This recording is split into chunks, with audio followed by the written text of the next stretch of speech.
What's the millennial question? Apparently, millennials, as a generation, which is a group of people who were born approximately 1984 and after, are tough to manage. And they're accused of being entitled and narcissistic, self-interested, unfocused, lazy. But entitled is the big one. And because they confound leadership so much, what's happening is leaders are asking the millennials, what do you want? And millennials are saying, we want to work in a place with purpose, love that. We want to make an impact, whatever that means. We want free food and beanbags. And so somebody articulates some sort of purpose, there's lots of free food and there's beanbags, and yet for some reason, they're still not happy. And that's because they're missing. There's a missing piece. What I've learned is that I can break it down into four pieces. Right? There are four things, four characteristics. One is parenting.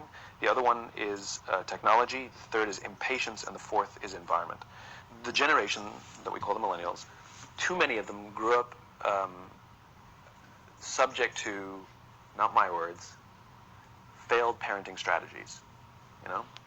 Where, for example, they were told that they were special all the time. They were told that they could have anything they want in life, just because they want it. Right? They were told, some of them got into honors classes, not because they deserved it, but because their parents complained. And some of them got A's, not because they earned them, but because the teachers didn't want to deal with the parents. Some kids got participation medals. You got a medal for coming in last, right? Which the science we know is pretty clear, which is it devalues the medal and the reward for those who actually work hard, and it actually makes the person who comes in last feel embarrassed because they know they didn't deserve it, so it actually makes them feel worse, right? So you take this group of people, and they graduate school, and they get a job, and they're thrust into the real world, and in an instant, they find out they're not special, their moms can't get them a promotion, that you get nothing for coming in last, and by the way, you can't just have it because you want it, right? And in an instant, their entire self-image is shattered. And so you have an entire generation that's growing up with lower self-esteem than previous generations. There's no evidence of that. The other problem, to compound it, is we're growing up in a Facebook, Instagram world. In other words, we're good at putting filters on things. How am I closing on the bed? We're good at showing people that life is amazing, even though I'm depressed, right? And so everybody sounds tough, and everybody sounds like they got it all figured out. And the reality is there's very little toughness, and most people don't have it figured out. And so when the more senior people say, well, what should we do? They sound like, this is what you got to do. Any money today? And they have no clue. Right? So you have an entire generation growing up with lower self-esteem than previous generations, right? Through no fault of their own. Through no fault of their own, right? They were dealt a bad hand, right? Now let's add in technology. Chase, get out of here. We know that engagement with social media and our cell phones releases a chemical called dopamine. That's why when you get a text, Chase is stronger than he looks. Right? So, we've all had it where you're feeling a little bit down or feeling a bit lonely. And so you send out 10 texts to 10 friends, hi, hi, hi, hi, hi. Because it feels good when you get a response, right? Right? You have one now, it's why we count the likes. It's why we go back 10 times to see if it's going, if my Instagram is going slower. Did I do something wrong? Do they not like me anymore, right? The trauma for young kids to be unfriended, right? Because we know when you get it, you get a hit of dopamine, which feels good. It's why we like it. It's why we keep going back to it. Dopamine is the exact same chemical that makes us feel good when we smoke, when we drink, and when we gamble. In other words, it's highly, highly addictive, right? We have age restrictions on smoking, gambling, and try. How much pieces come alcohol. And we have no age restrictions on social media and cell phones, which is the equivalent of opening up the liquor cabinet and saying to our teenagers, hey, by the way, this adolescence thing, if it gets you down... But that's basically what's happening. That's basically what's happening, right? That's basically what happened. You have an entire generation that has access to an addictive, numbing chemical called dopamine through social media and cell phones as they're going through the high stress of adolescence. Why is this important?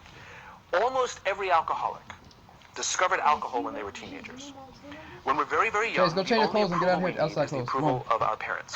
And as we go through adolescence, we make this transition where we now need the approval of our peers.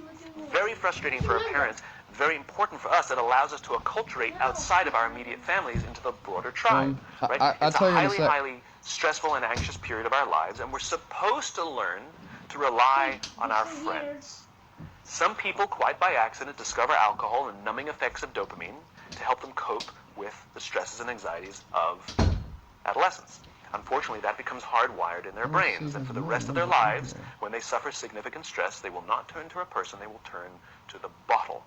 Social stress, financial stress, career stress, that's pretty much the primary reasons why an alcoholic drinks, right? What's happening is because we're allowing unfettered access to these dopamine-producing devices and media, basically it's becoming hardwired, and what we're seeing is as they grow older, too many kids don't know how to form deep, meaningful relationships. Their words, not mine. That's they better will than admit Roblox? that many of their friendships are superficial. They will admit that their friends, that they don't count on their friends, they don't rely on their friends, they have fun with their friends. You said Flood Escape But they 2? also know that their friends will cancel on them if something better I comes give it to you in along. 8 minutes. Deep, meaningful relationships are not there because they never practice the skill set, and worse, they don't have the coping mechanisms to deal with stress. So when significant stress starts to show up in their lives, they're not turning to a person, they're turning to a device, they're turning to social media. That's dirty, DJ. They're turning Put to it these back. things which You offer gotta put stuff back temporary in there. relief. We know, the science is Put the clear, pants we back in there, know that people who spend more time on Facebook suffer higher rates of depression than people who spend less time on Facebook, right? These things balance. Alcohol is not bad, too much alcohol is bad. Gambling is fun, too much gambling is dangerous, right? There's nothing wrong with social media and cell phones. It's the imbalance, right? If you're sitting at dinner with your friends and you're texting somebody who's not there, that's a problem. That's an addiction. If you're sitting in a meeting with people you're supposed to be listening to and speaking, and you put your phone on the table, face up or face down, I don't care, that sends a subconscious message to the room that you're just not that important to me right now. Right? That's what happens. And the fact that you cannot put it away is because you are addicted. Right? If you wake up and you check your phone before you say good morning to your girlfriend, boyfriend, or spouse, you have an addiction. And like all addiction, in time, it'll destroy relationships, it'll cost time, and it'll cost money, and it'll make your life worse. Right? So you have a generation growing up with lower self-esteem that doesn't have the coping mechanisms to deal with stress. Right? Now you add in the sense of impatience. Right? They've grown up in a world of instant gratification. You want to buy something, you go on Amazon, it arrives the next day. You want to watch a movie? Log on and watch a movie. You don't check movie times. You want to watch a TV show? Binge. You don't even have to wait week to week to week. Right? I know people who skip seasons just so they can binge at the end of the season. Right? Instant gratification. You want to go on a date? You don't even have to learn how to be like, hey. You don't even have to learn and practice that skill. You don't have to be the uncomfortable one who says yes when you mean no and says no when you mean no, but yes when you... You don't have to swipe right. Bang, I'm a stud. Right? You don't have to learn the social coping mechanisms. Right? Everything you want, you can have instantaneously.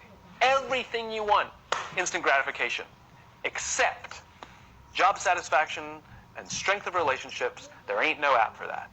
They are slow, meandering, uncomfortable, messy processes. And so I keep meeting these wonderful, fantastic, idealistic, hardworking, smart kids. They just graduated school. They're in their entry-level job. I sit down with them and I go, how's it going? They go, I think I'm going to quit. I'm like, why? They're like, I'm not making an impact. I'm like, you've been here 8 months. You know? It's as if they're standing at the foot of a mountain and they have this abstract concept called impact that they want to have in the world, which is the summit. What they don't see is the mountain. I don't care if you go up the mountain quickly or slowly, but there's still a mountain. Call them. And so what this young generation needs to learn is patience. That some things that really, really matter, like love, or job fulfillment, joy, love of life, self-confidence, a skill set, any of these things, all of these things take time. Sometimes you can expedite pieces of it, but the overall journey is arduous and long and difficult. And if you don't ask for help and learn that skill set, you will fall off the mountain, or you will, the worst case scenario, and we're already seeing it, the worst case scenario is we're seeing an increase in suicide rates, we're seeing an increase in this generation, we're seeing an increase in accidental deaths due to drug overdoses, we're seeing more and more kids drop out of school or take leaves of absence due to depression. Unheard of. These are all, this is really bad. The best case scenario, those are all bad cases, right? The best case scenario is you'll have an entire population growing up and going through life and just never really finding joy. They'll never really find deep fulfillment in work or in life. They'll just waft through life, and it'll be just, it's fine. How's your job? It's fine. The same as yesterday. How's your relationship? It's fine. Like that's the best case scenario. Which leads me to the fourth point, which is environment. Which is we're taking this amazing group of young, fantastic kids who are just dealt a bad hand. It's no fault of their own. And we put them in corporate environments that care more about the numbers than they do about the kids. They care more about the short-term gains than the long-term life of this young human being. We care more about the year than the lifetime, right? And so we are putting them in corporate environments that aren't helping them build their confidence, that aren't helping them learn the skills of cooperation, that aren't helping them overcome the challenges of a digital world and finding more balance, that isn't helping them overcome the need to have instant gratification and teach them the joys and impact and the fulfillment you get from